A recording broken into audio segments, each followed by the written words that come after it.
When I started my podcast, I didn't plan anything.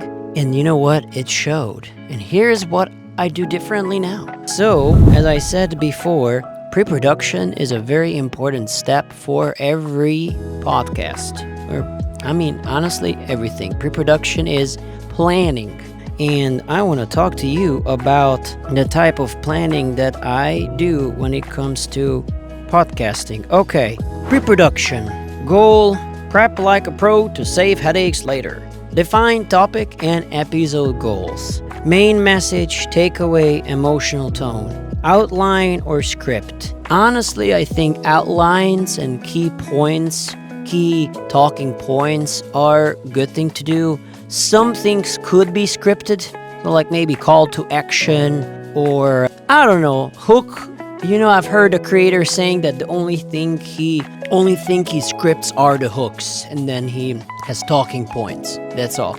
Guest coordination, if applicable. Schedule, time, date, send prep guide, talking points, consent form. Yeah, that is true. You might want to have people sign consent forms or release forms. Collect bio, headshot, and social links. That is very important. When I was shooting the first season of My Manhood Matters, I got all these information later, and I would have preferred to get all of these in a place that I know I can find them so that I don't have to hunt these things down. There are a lot of things that goes into podcasting, and if these things kind of go off book or goes off balance, then it can make the production halt a little or make it a little more difficult. So, location and set design. Secure a space, in studio, remote, or on location. I personally think shooting in person is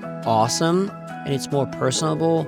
You can feel people's vibes. I like that personally better than online. However, I know some people can't travel or they're far away, so that's pretty much going to be the only option. Riverside. Riverside is one platform that I've tried, and that's great for live as well. Okay, let's see what else we have here. Gear checklist. Cameras, lenses, mics, tripods, lights, memory cards, batteries, backups. Oh yeah, I did not talk about that in the other video. There's a lot of technicality that goes into it. Technical run-through, test camera angles, audio levels, lighting and framing, creative references, example content, visual, music cues, thumbnail ideas, title ideas. A lot of people say that they start with the title before they go in depth with the idea. Title and thumbnail, that's a lot of the times, that's the first step. Okay, now you have the production. Goal: capture high quality video and audio with minimal issues. Yeah. Multi-camera setup, wide shot close-ups, over the shoulder as needed. I love over the shoulder. That gives a sense of depth also in it. And in my episodes, I do wides, definitely close-ups. I definitely do these. Audio recorder, lavalier, boom mics, and backup audio source. I do laughs, however I prefer this way that I'm doing right now because it's a very direct sound. I unfortunately don't have podcast-based microphones or Rhodes podcast gear.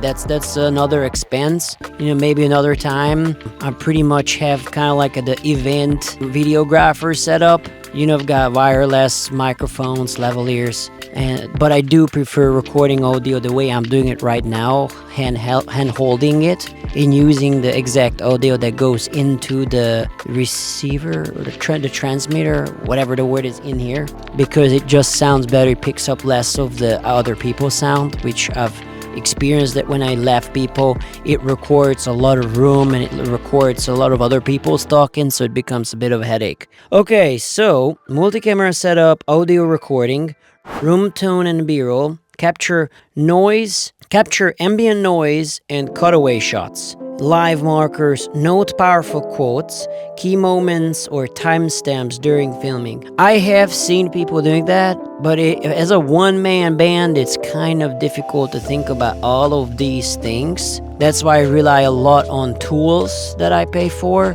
But if I were to have a set of people that would definitely be something that I assign to another person apart from me. That, hey, can you look for key moments or powerful statements and make a note of it?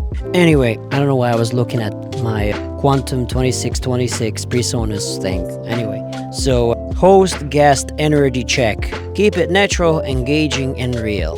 So I think one thing that can be helpful is having a pre-interview chat with the guest and kind of hitting certain topics that you want to hit and have a list of things that you know you can talk about, and that gives you a way to kind of manage the conversation with the person if it seems like it's kind of halting or becomes a little difficult. Okay, so now I'm at number 3, post-production. Goal: tell the story and build brand presence. Okay, multi-camera edit, cut for engagement, maintain pacing, switch angles with purpose. Well, because I don't have a switcher, I'm not editing this real time. So what I do is I either use Autopod, which is an AI-based multi-camera angle editor. It's kind of like a video follows audio.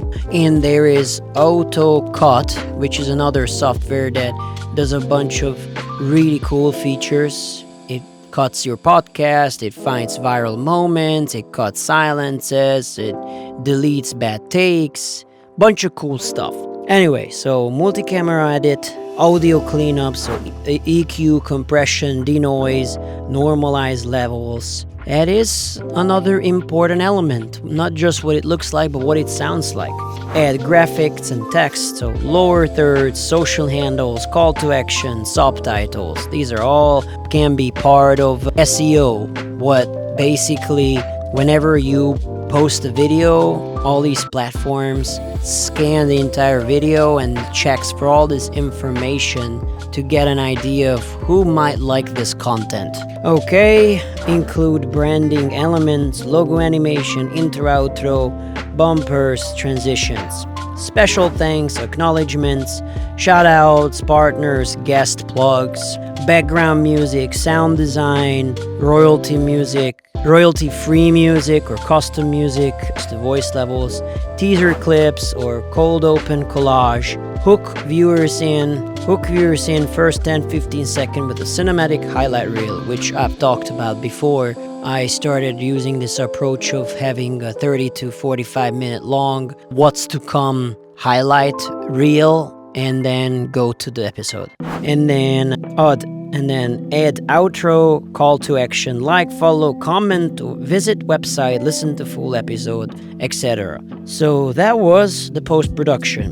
Now we're here at distribution. Maximize reach through smart systems. So upload long-form video to Note-GPT. I usually use YouTube link, draft, or what is it called? Not a private video, but it's not necessarily whatever. So I utilize a YouTube video version. Once I uploaded the video onto YouTube, I use the YouTube link on Note-GPT to generate powerful quotes, extract key questions for titles, hooks. And when I say extract questions, I more so mean reiterating powerful sentences to be questions that maybe when a potential listener is looking on YouTube and reads this question might interest them. So kind of use them as a hook, as a way to bring them in. It doesn't have to be a question. It can be a powerful statement. So that is Note-GPT. It's a great tool. I recommend. Import to Opus Clips, create short viral clips, multiple format, select what's coming, trailer style reels. Yeah, I talked about earlier that I use Opus Clips to find impactful parts, export them as wide, like a horizontal, and then put them in the video.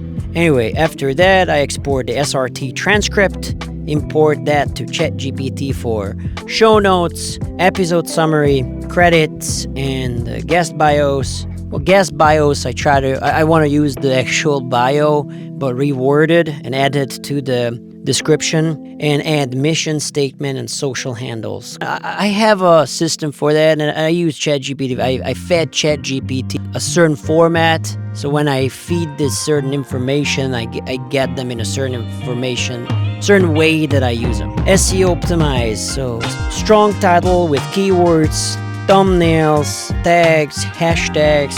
I've seen recently that hashtags aren't that important as they were before, so you don't necessarily have to worry too much about hashtags. Although when it comes to, I think, SEO optimization, I think anything helps.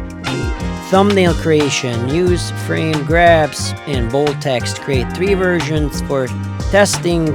Consider emotion, curiosity, and contrast. I like to use a picture that I grabbed from the podcast episode. I like to use like an emotional part, and I like to use certain keywords that were used in the episode. And again, on like YouTube, I use the testing function where I put in 3 different ideas of a thumbnail and it gets tested. Okay, publishing and scheduling. Upload to YouTube, again, long form, short form from Opus. Upload to Spotify using same title, description, and CTA. Use Opus clips or scheduling tools like Later, Metricool. Schedule short form clips to TikTok, Instagram Reel, YouTube Shorts, Facebook, LinkedIn or X and X. Tease next episode, share teaser clips, ask questions to spark engagements, track engagement, analyze what clips perform best, recycle top clips for new audience. So analysis is going to be a big importance. I think every single place you have to go and analyze and look at the numbers and potentially even customize the content based on the platform you're posting, so that you can optimize to that specific place. Awesome. I haven't done like teasers for future episodes in a previous episode, if that makes sense, but that's something that I want to try. And of course, engaging is going to be important. So I would say I tell Delnita and Charles that they should go and find similar podcasts or similar people that post similar type of content and engage with them and try to interact. And interacting is gonna go a long way. And the other thing that I recommended is having an email list and sending them kind of like an awareness email about the new episode and what's to come, and offer some kind of a value. I think it's always important to look at what are people gonna get out of this. What sort of value is this providing to people? You know, I think it's also great to maybe create a PDF of what lessons that person provided who was interviewed in the episode and offer it for free or offer something. It's all about value and what people get out of this. It's education with entertainment. Anything, you know, and I think that comes to creativity. You know, what can we do as creators to offer value in multiple levels? Anyway, post-episode maintenance. Build momentum, community over time. Engage with comments, follow with guests, share links, thank them, ask for resharing, repurpose quotes, turn into carousels, graphics, tweets, archive and organize, backup project files, categorize clips and transcripts for future use. So that's one part of it. And so this was not generated by AI. This is something that I actually fed my work ethic there to it, and I asked it to clean it up a little bit for me. So I'm going to turn this into a PDF and let you guys download it for free. And if you gained any sort of value from this video, please like, share, and subscribe. And make sure to check out future episodes. Thank you so much. This was Danny Nagy on podcasting. And bye-bye.